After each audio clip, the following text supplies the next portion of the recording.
आज हमारे पीएसयूज को बहुत बड़े बड़े ऑर्डर देश से भी और देश के बाहर से भी मिलने लगे हैं। ये अपने आप में मैं जो कहता हूं ना, एक बहुत महत्वपूर्ण पड़ाव पर ये देश 25 साल है, उसका संकेत यहां नजर आता है। आदरणीय सभापति जी, कांग्रेस ने विश्वासघात करने के विषय में भी हमारे देश के अन्नदाता को भी नहीं छोड़ा। इस देश में 10 करोड़ किसान ऐसे हैं जिनके पास 2 हेक्टेयर से भी कम जमीन है, छोटे किसान हैं। उनकी तरफ कभी परवाह नहीं की गई, उनकी तरफ कभी देखा नहीं गया, नहीं उनके दिमाग में ये छोटे किसानों का कोई महात्म्य था। उनको लगता है कुछ बड़े लोगों को संभाल लिया तो गाड़ी चल जाएगी, और यही राजनीति करते रहे। आदरणीय सभापति जी, हमारे दिल में छोटे किसान के प्रति एक दर्द था। हम जमीनी हकीकतों से परिचित थे और उसी के कारण हम पीएम किसान सम्मान निधि योजना लेकर गए और आप इतने कम समय में हमारे इन छोटे किसानों के खाते में 4 लाख करोड़ रुपया हमने दिया है। 4 लाख करोड़ रुपया आंकड़ा छोटा नहीं होता है आदरणीय सभापति जी, और उसने हमारे छोटे किसानों को एक नई ताकत दी है, नए सपने देखने का सामर्थ्य दिया है। और मुझे पक्का विश्वास है कि हमारा किसान उस दिशा में जरूर भारत की आशा अपेक्षा के अनुरूप परिणाम देगा।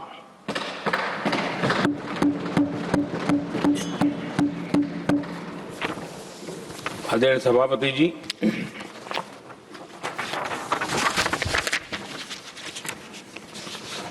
यहां कुछ साथियों ने इम्प्लीमेंटेशन के संबंध में शिकायतों का भाषण काफी किए। शायद वो तय करके आए थे कि ऐसा ऐसा बोलना है, तो इसमें तो उनका ऐलान दिखता था, बाकी में तो नहीं दिखता है। आदरणीय सभापति, जब ये इम्प्लीमेंटेशन को लेकर के इतनी बड़ी बड़ी बातें करते हैं, मैं एक जरा किस्सा सुनाता हूं। मैं किसी का भला बुरा कहने के लिए नहीं कर रहा हूं, मैं सिर्फ हकीकत रख रहा हूं। परेशानी जिनको होगी उनको होगी, लेकिन तथ्य तो तथ्य ही होते हैं। हमारे देश के एक नेता हिमाचल प्रदेश के दौरे पर गए थे और वहां से आने के बाद उन्होंने खुद ने ये घटना कहीं सुनाई, रिकॉर्ड पर उपलब्ध है। उसमें उन्होंने कहा,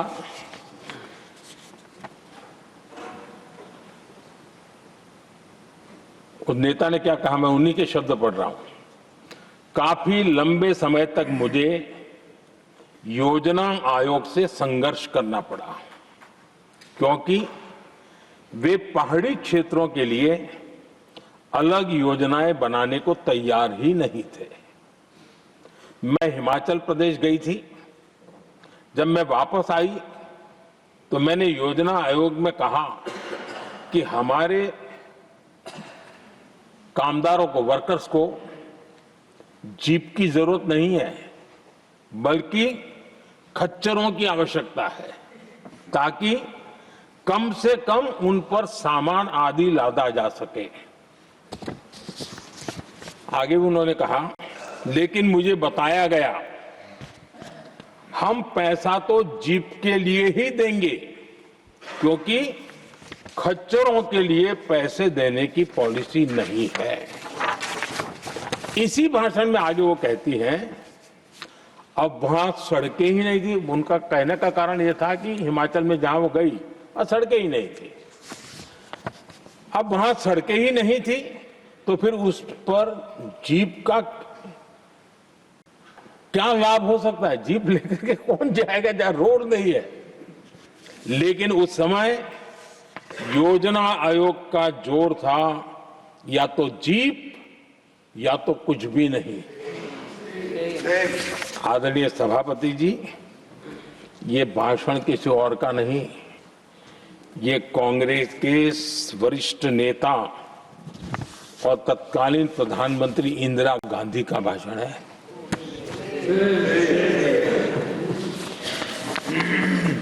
कांग्रेस के लंबे शासनकाल में यही कार्यशैली रही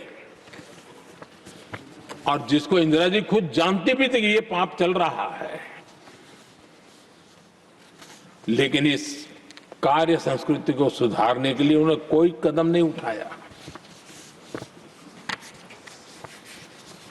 और इंदिरा गांधी जिस प्लानिंग कमीशन की धज्जियां उड़ा रही थी, उसके जन्मदाता उनके स्वयं के पिताजी थे। और प्लानिंग कमीशन को बना और इंदिरा जी ने जब कहा, उसके बीच में 2 दशक बज चुके थे, लेकिन हाल यही था।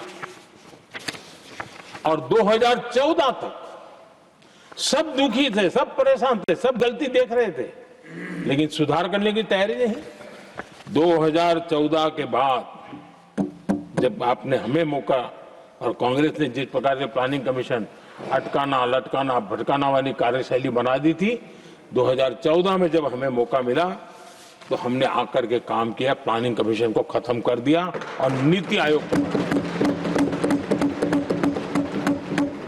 आज नीति आयोग बहुत तेज गति से काम कर रहा है।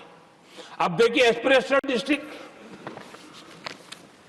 वो भी एक बड़ा प्रेरक उदाहरण है। और मैं तो देख रहा हूं कि डेवलपिंग कंट्रीज के लिए, विकास के लिए एक मॉडल के रूप में वैश्विक संस्थाएं इसको अनुमोदन दे रही है। ये एस्पिरेशनल डिस्ट्रिक्ट की ये सफलता बनी है। देश के कई जिले ऐसे थे जिसको पिछड़े मान करके छोड़ दिया गया था और वहां करोड़ों लोगों की जो मौलिक जरूरतें थी उसको भी नकार दिया गया था। उनको तो ऐसे ही जीने के लिए मजबूर कर दिया गया था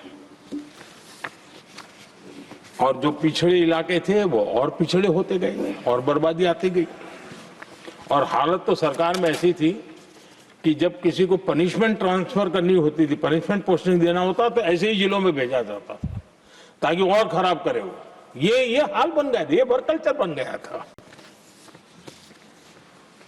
हमने इस स्थिति को बदला। सबसे पहला आग्रह किया, यंग होनहार अफसरों को लगाया जाएगा और पूरा 3 साल का मौका उसको दिया जाए काम करने का। एक के बाद अब निर्णय किए और आज देखिए किसी समय छत्तीसगढ़ का हमारा बस्तर एस्पिरेशनल डिस्ट्रिक्ट में था, आज वो बस्तर पूरे देश में बस्तर ओलंपिक के नाम से चर्चा में है।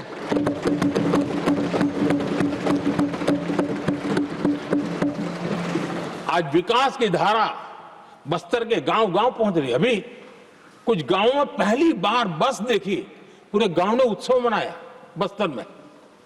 ये परिस्थितियां छोड़ करके गए हुए हैं लोग और यहां पर पता नहीं किस प्रकार से देश को कहां ले जाना चाहते हैं लोग।